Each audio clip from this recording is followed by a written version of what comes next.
Bismillahirrahmanirrahim. Assalamualaikum warahmatullahi wabarakatuh. Alhamdulillahi wa kafa, wassalatu wassalamu ala nabiyyina Muhammadin Mustafa wa ala alihi wa ashabihi wa ahli sidqi wal wafa. Amma ba'd. Alhamdulillahilladzi ahyana ba'da ma amatana wa ilaihi nusyur. Allahumma inna nas'aluka 'ilman nafi'an wa rizqan thayyiban wa 'amalan mutaqabbalan.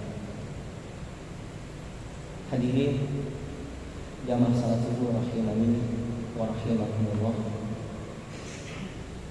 Pertama, kita bersyukur kepada Allah Subhanahu wa taala dengan mengucapkan alhamdulillahirabbil alamin serta menggunakan nikmat tersebut untuk beribadah kepada Allah Subhanahu wa taala.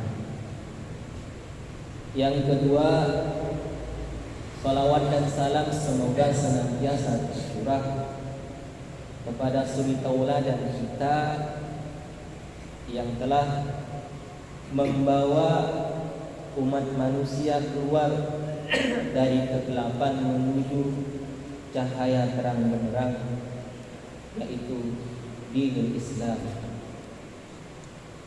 Semoga kita diberikan kemudahan oleh Allah Subhanahu wa taala serta keistiqomahan dalam menjalankan ajaran Islam yang kita pegang sampai saat ini hingga akhir hayat kita, sehingga apa yang menjadi cita-cita kita, harapan kita terwujud kelak di akhirat, mendapatkan surganya Allah Subhanahu wa taala serta berkumpul dengan para nabi dan rasul, berkumpul dengan orang-orang soleh, dan kita pun mendapatkan kebahagiaan yang hakiki di dalam surganya Allah Subhanahu wa taala.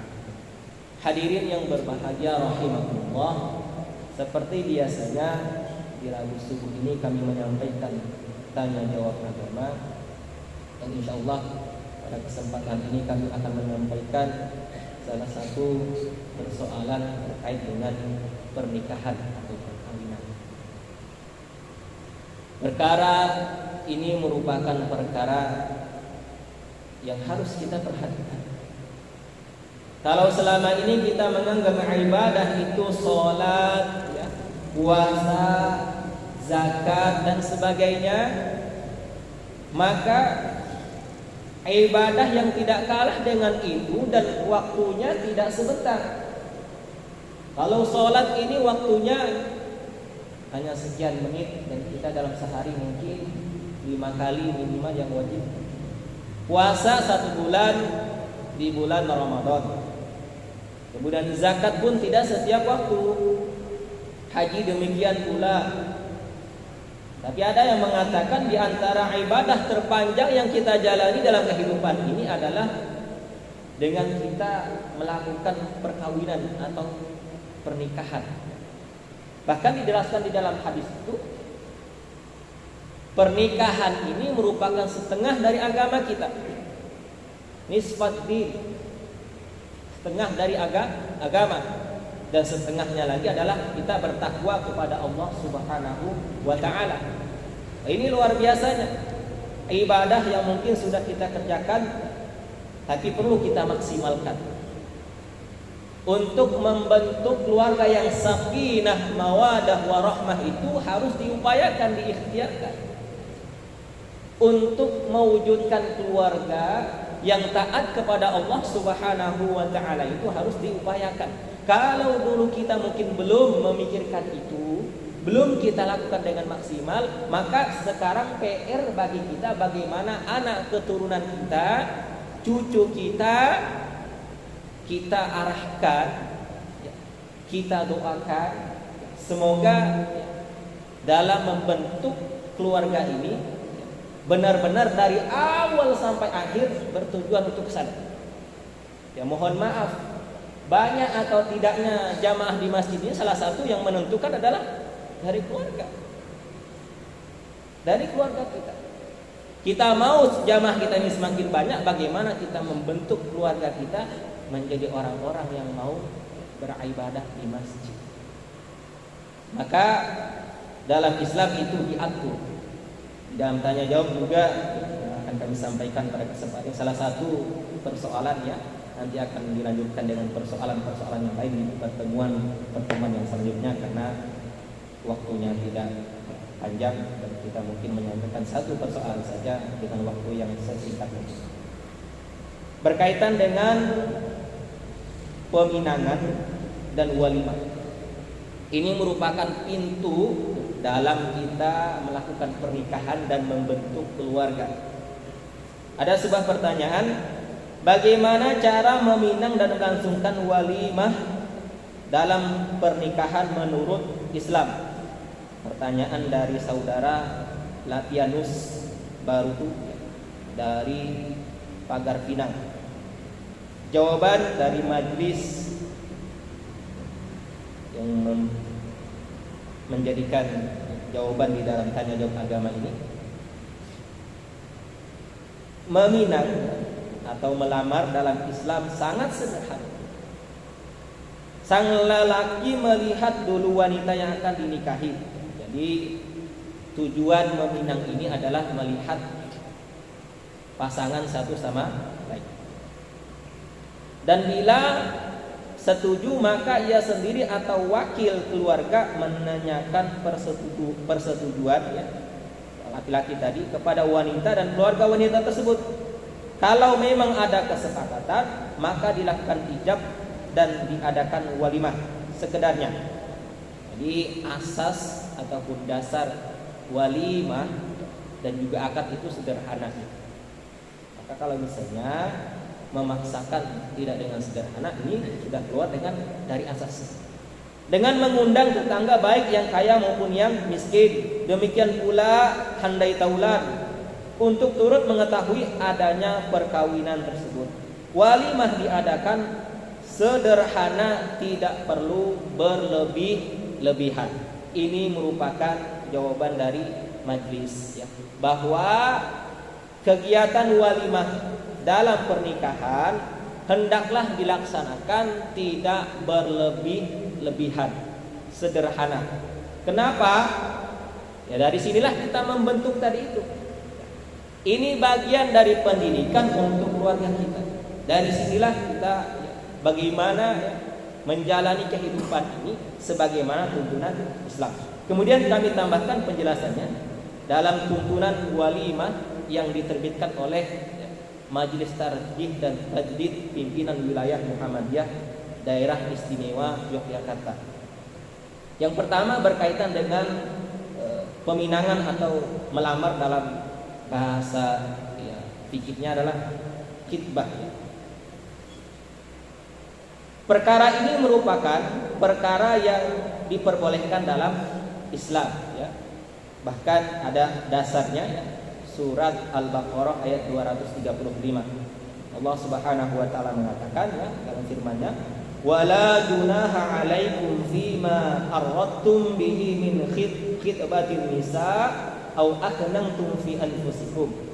Dan tidak ada dosa bagi kamu meminang wanita-wanita itu dengan sendirian atau kamu membunyikan keinginan mengenai mengawini mereka dalam hatimu. Ini dasarnya kita melamar atau khitbah.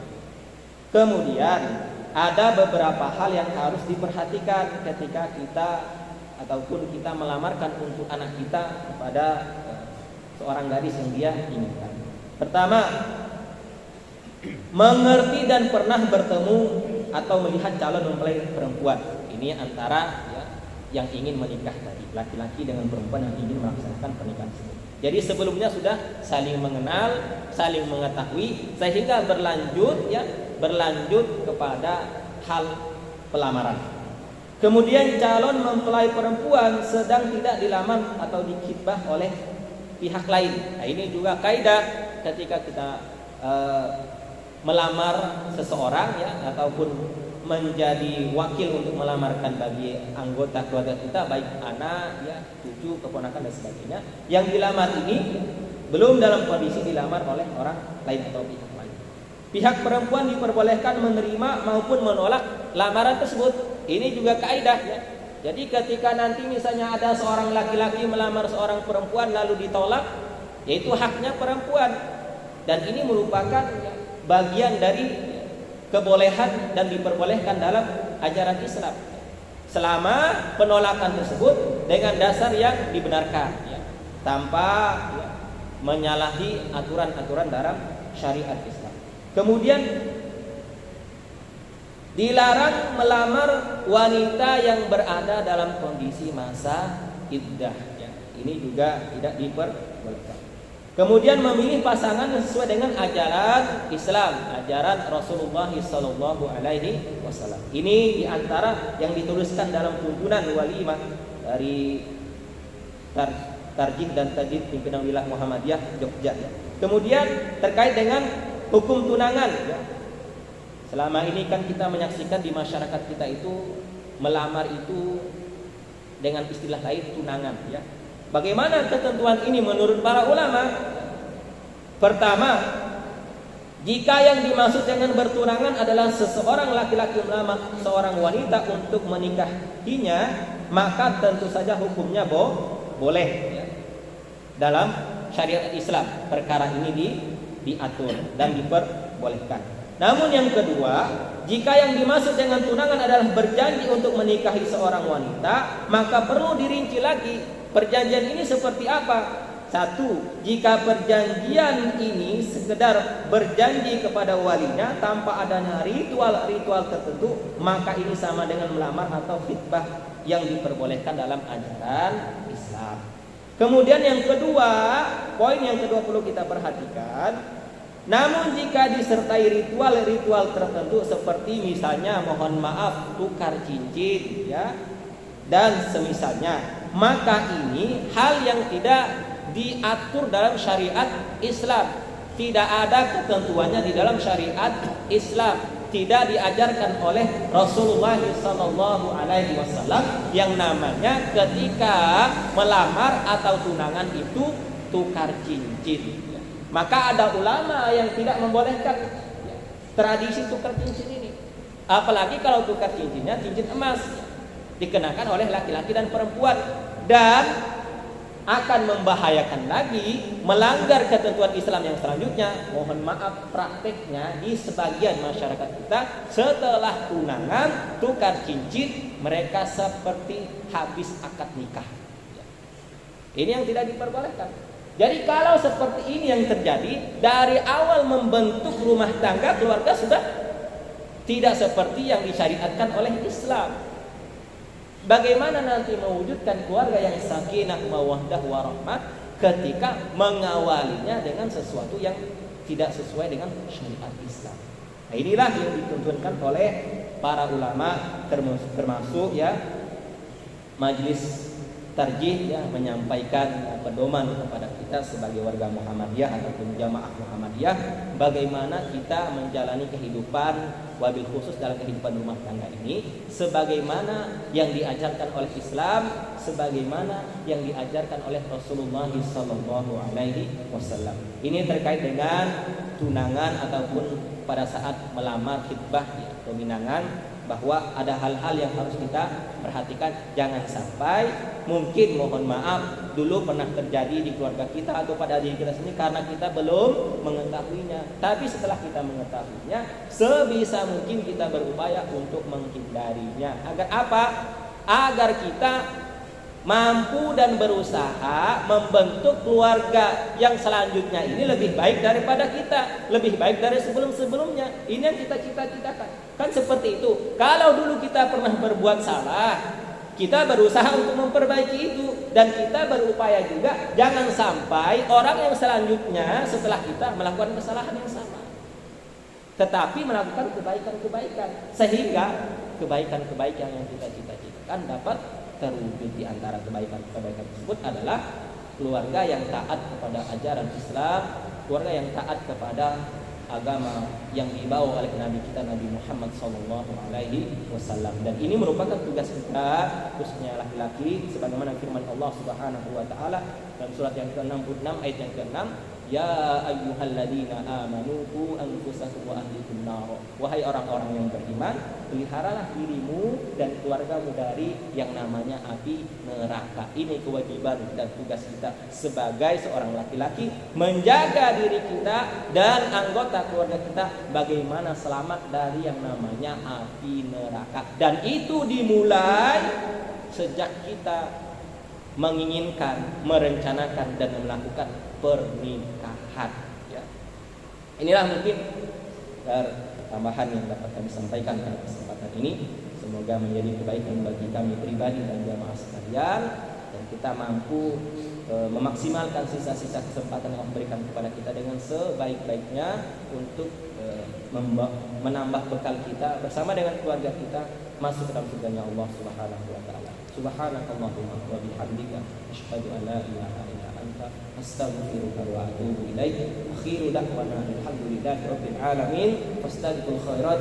Terima kasih atas segala perhatian, mohon maaf atas segala kesalahan. Wallahu a'lam bishawab. Assalamualaikum warahmatullahi wabarakatuh.